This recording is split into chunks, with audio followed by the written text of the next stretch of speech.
Mga idol at kabayan, breaking news! Isa sa napakahalagang eroplano sa hanay ng Armada ng Amerika dumating sa Pilipinas. Ang tinatawag nilang US Domesday Plane lumapag sa NAIA sa Maynila. Bakit kaya nasa Pilipinas ang US Domesday Plane? Alamin, South Korea sinubukan ang tapang ng China. South Korean survey vessel at Coast Guard nito nilapitan ang dalawang istrukturang iligal na itinayo ng Chinese Communist Party sa pinagtatalo ng karagatan ng dalawang bansa. 15 oras na binuntutan ng China Coast Guard ang dalawang barko ng South Korea. Ajax dagit pa, pagsasanay militar ng Pilipinas sa lupa, hangin at dagat, pinaghahandaan ng gusto ng Armed Forces of the Philippines. Mga military assets na kasali sa war drill na ispata ng mga Pilipino. Secretary of War Hegseth may babala, banta ng China. Totoo, ito ay dahil sa nakitang military build-up ng China. Dagdag pa ni Secretary of War Hegseth, ito na ang tamang oras para mapalakas ng pansin at halaga ang puwersa at depensa at bigyan ng bawat kaalyadong bansa.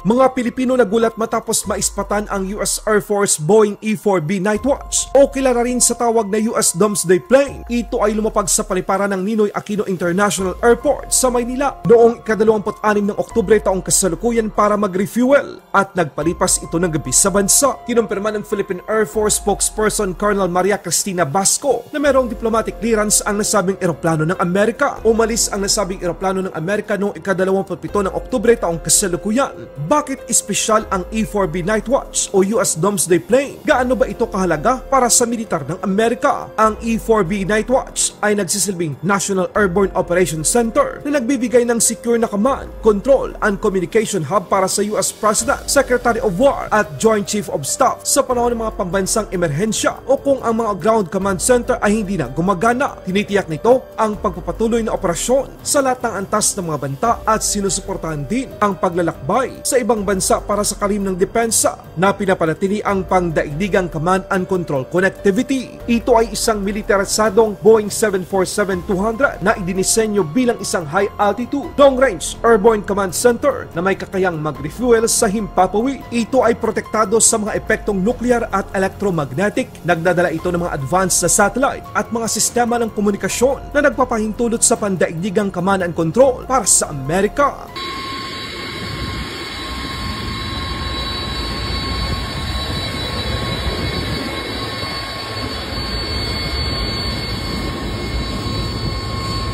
Sa ibang balita naman, Armed Forces of the Philippines bilang parte ng kanilang paghahanda sa depensa ng ating bansa. Ngayong ika-4 hanggang ika-14 ng Nobyembre, magsasagawa ito ng makatotohanang military exercise sa lupa, dagat at himpapawid gamit ang mga makabagong mga sandata na meron ng ating sandatang lakas ng Pilipinas, Philippine Army, Philippine Navy at Philippine Air Force, sama-sama para protektahan ang ating bansa at mga nasasakupan laban sa panlabas na banta. Posibleng kasama sa mga military assets na gagamitin ng Armed Forces of the Philippines sa hanay ng Philippine Army ang Sabra Lighthouse, 6x6 Garani IPC, Atmos 2000 self-propelled howitzer, M71 howitzer, 120mm recoil mortar system at marami pang iba. Sa hanay naman ng Philippine Air Force ang Spider ground-based air defense system, S-70 Black Hawk helicopters, T-129 attack helicopters, FA-50 fighter jets at marami pang iba. Sa Philippine Navy naman, posibleng magiging kalahok ang mga fast attack interdiction craft missile, ang BRP Zerzal at BRP Antonio Luna, BRP Miguel Malvar, mga barkong Del Pilar class, landing dock, AW-159 Wildcat helicopter at marami pang iba.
Tanto pananda gubat sawit din. Tatan nih. Ya gubat sawit din. Hey.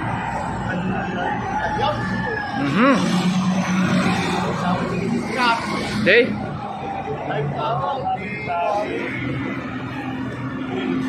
Tatan, đấy.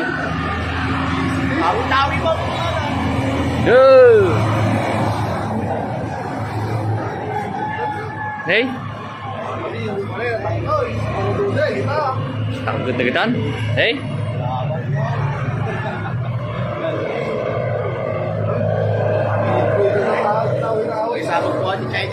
Ang kuba.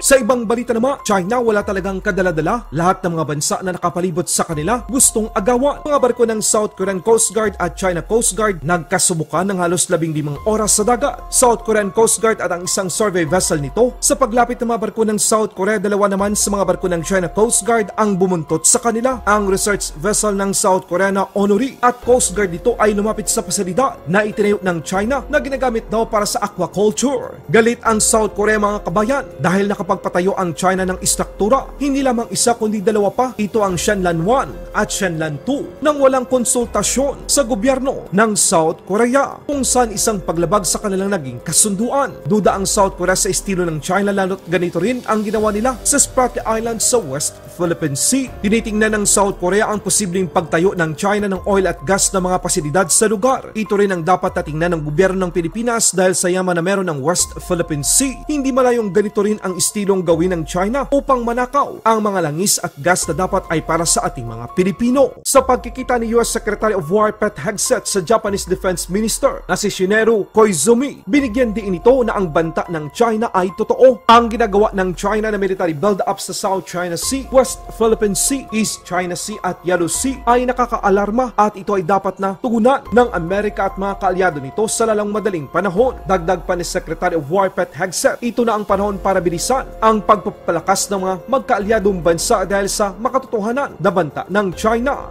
As the Minister and I discussed today, the security situation around Japan and in the region remains, as he said, and we agree, severe. The threats we face are real and they are urgent.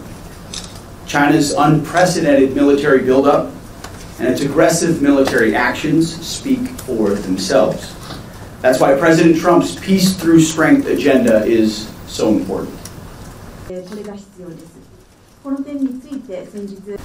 To strengthen the alliance, we need to continue building strong, lethal, combat-credible forces that are ready to deter war and, if necessary, fight to win. Laban Pinas.